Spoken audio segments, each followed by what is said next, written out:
Hey guys, welcome back to my YouTube channel. So guys, आज की recipe में हम बनाएंगे ज़बरदस्त से चपली कबाब, जो कि बहुत टेस्टी बनते हैं, बहुत जल्दी बन जाते हैं। तो चलिए स्टार्ट करते हैं। सबसे पहले यहाँ पे मैंने 2 टेबल स्पून साबुत धनिया लिया है। इसके बाद हमने इसके अंदर शामिल करना है 1 टीस्पून ज़ीरा। उसके बाद 1 टीस्पून इसमें अजवाइन ऐड करेंगे और यहाँ पर मैंने 1 टेबल स्पून अनारदाना ले लिया है। इसको ऐड करने के बाद हमने इसको कूट लेना है थोड़ा मोटा मोटा, ठीक है। उसको हमने पाउडर फॉर्म में नहीं करना, थोड़ा मोटा मोटा रखना है। इसको रखते हैं जी साइड पर। उसके बाद हाफ़ के जी बीफ के कीमे में हमने 3 प्याज ले ली थी मैंने। उसको मैंने बारीक बारीक चॉप कर लिया है। आप चाहें तो चॉपर में कर लें या फिर हाथों से, जिस तरह से भी आप करना चाहें। उसके बाद हमने इसमें से जितना भी इसका एक्सेस वाटर होगा उसको सबको रिमूव कर लेना है और फिर हमने इसको शामिल कर देना है अपने कीमे में। उसके बाद जी मैंने यहाँ पे 3 हरी मिर्चें लेनी है। उसको मैंने बारीक बारीक चॉप कर लिया था। 2 टेबल स्पून हरा धनिया ऐड करेंगे और जो हमने मसाले, जो तीनों चीज़ें पीसी थी, वो हम इसके अंदर ऐड कर देंगे।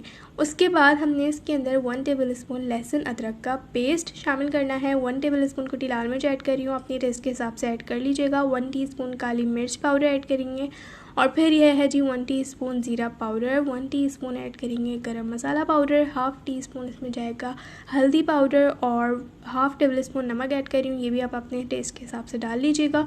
3 टेबल स्पून बना हुआ बेसन ऐड करेंगे और आखिर में हमने डालना है 1 अंडा और सबसे लास्ट में डालेंगे 1 टेबल स्पून मक्खन। आप चाहें तो ऑयल भी ऐड कर सकते हैं।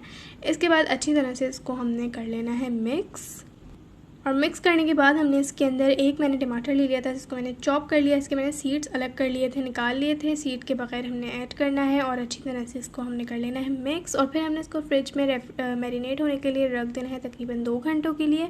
और 2 घंटे के बाद अपने हाथों को जो है गीला कर लेना है और फिर हमने इसके कबाब बनाने स्टार्ट करने हैं। आप चाहें तो हाथों से ही इसको पतला पतला, जिस तरह से चपली कबाब होते हैं उस तरह से चपटा कर लीजिएगा। नहीं तो अगर आप प्लेट पे रखना चाहें तो प्लेट पे रख के भी आप कर सकते हैं। मैं यहाँ पे हाथों से ही इसको पतला पतला कर लूँगी।